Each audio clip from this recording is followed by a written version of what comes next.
As cities and states across the country consider various forms of reparations, California has led the way in returning land to the descendants of the dispossessed. That includes African Americans and Native Americans. But as Stephanie Sy reports, the wealth, the community, and the opportunities lost are not easily recovered. The story of Bruce's Beach is a story about what could and should have been. Over 100 years ago, an industrious black woman in Southern California dreamt of owning a beach resort, but was refused whenever she tried. Willa Bruce eventually acquired land in Manhattan Beach, telling the Los Angeles Times in 1912, "I own this land and I'm going to keep it." She and her husband Charles built a lodge, a place where black vacationers could enjoy a stay at the beach. You know, they were having a beautiful time. And they built it to share. Yeah, and you know, because whenever people came to California, they wanted them to have somewhere to go. When I think about Charles and Willa Bruce, I think about entrepreneurs, I think about black excellence, I think about community. The reality is the Bruces and their patrons were wealthy. A stately photo of the Bruces on their wedding day, decked out in finery, foretold the makings of a power couple. The display of black success outraged the white neighbors and powers that be, says attorney George Fothery. In the light of harassment, intimidation, violence, their business just got more and more successful. And until the city of Manhattan Beach hatched a scheme to take the property via a racially motivated eminent domain. The Bruces' dream was stolen, their property essentially seized for a pittance in compensation, and only after they sued. This is it, I would say, from right here to maybe this building here. Community activist Kevon Ward first learned of the Bruces a few years after she moved to Manhattan Beach in 2017. You know, this country often tells us that we're black people, that we're lazy or we don't work hard enough, or all we have to do is pull ourselves up by our bootstraps. And here we are in the 19-teens and the 1920s, and this black couple did exactly that, only to have their land stolen and to die as cooks in someone else's kitchen when they had this whole beachfront resort here. Ward began campaigning for the land to be returned to the descendants of Willa and Charles Bruce during the summer of 2020. Less than 2 years later, she succeeded with the help of Fothery. For a century, our government at every level has enacted policies to dispossess black people of the right to own property and create wealth. And what was so powerful about the return of the property of the Bruce family is we see a path forward to finally counter some of those false narratives. As unique and complex as the Bruce's Beach land back deal is, it does offer a path forward for other groups that might seek a return of land, not least of which are the original inhabitants of Los Angeles. Before Spanish missionaries arrived, the Tongva roamed a 4,000 square mile swath of Southern California called Tovaangar, stretching from the coast to the mountains. We've been very systematically erased. We were enslaved. We've gone through about 3 waves of genocide. 27-year-old Samantha Morales Johnson recently became the land return coordinator for a Tongva conservancy, a job she could only have dreamed of as a child. This land was returned, which I was not expecting in my lifetime, let alone my grandfather's. The 1-acre property in Altadena was transferred last year by a Jewish landowner whose own family faced displacement and oppression. Johnson said the protests that erupted after the police killing of George Floyd raised the nation's consciousness. I think it made people more aware of all of the injustices that happen in America. When Johnson was growing up, council meetings and holiday parties were held in a borrowed space. I think it was a converted taco restaurant.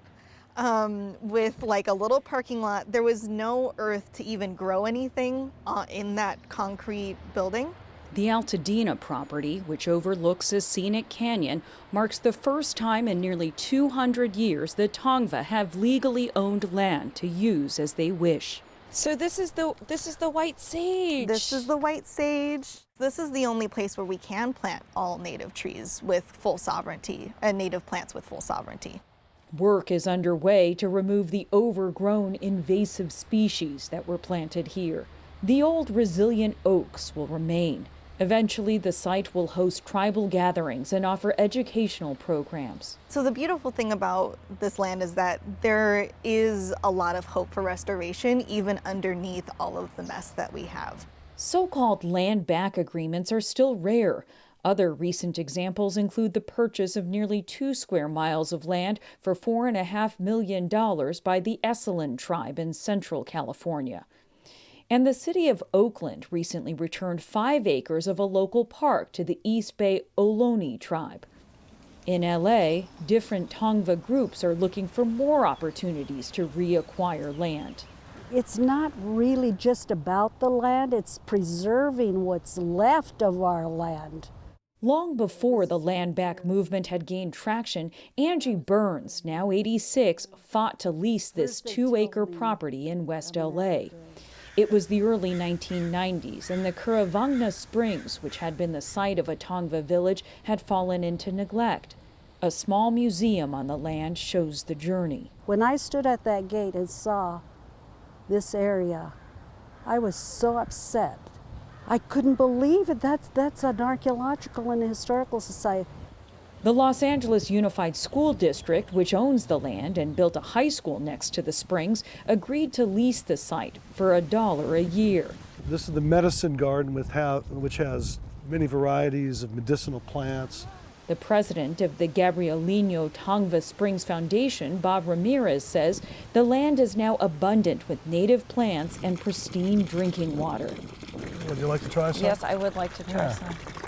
Now is the time for the land to be returned, Burns says. This is a sacred site. This is our place of worship. You have your temples, you have your churches, and what do we have? But Ramirez says the we is debatable. And there may be other people that say, well, wait a minute, if you're going to get that land, well, what about me? So it becomes contentious, I think. How do you compensate this group and neglect somebody else? Is that fair? Is that just? What is fair and just is also in dispute at Bruce's Beach. Patricia Bruce Carter, a distant relative of Charles Bruce, was at the ceremony in 2022 when county officials returned the land to the Bruce's direct descendants. She thinks about what could have been if the land had remained in the family's hands all along. I'm sure at this time there would have been multiple, hotels and beachfront properties, and I mean, just living the life. A lifeguard administration center and parking lot stand where the Bruce's resort did. The descendants' lawyer, George Fothery, says it would not be easy to develop. And so, less than a year after the land was returned, the 4 recipients of the land decided to sell it back to the county for nearly $20 million. As an attorney, my responsibility is to advocate in the interests of my clients. As a citizen, as an African American citizen, I think that's an important question. Who are the benefactors of restitution? Who should be the benefactors of reparations? After her work getting the Bruces their land back, this is not the outcome community activist Kavon Ward wanted. I wanted to see strong, young Black entrepreneurs like Charles and Willa Bruce take up space here and be able to build and develop here like the Bruces once were able to do. Community is what got the land back. So yes, the family won, but the community did not. The work, Ward says, will continue. The reckoning far from over. For the PBS NewsHour, I'm Stephanie Sy in Los Angeles.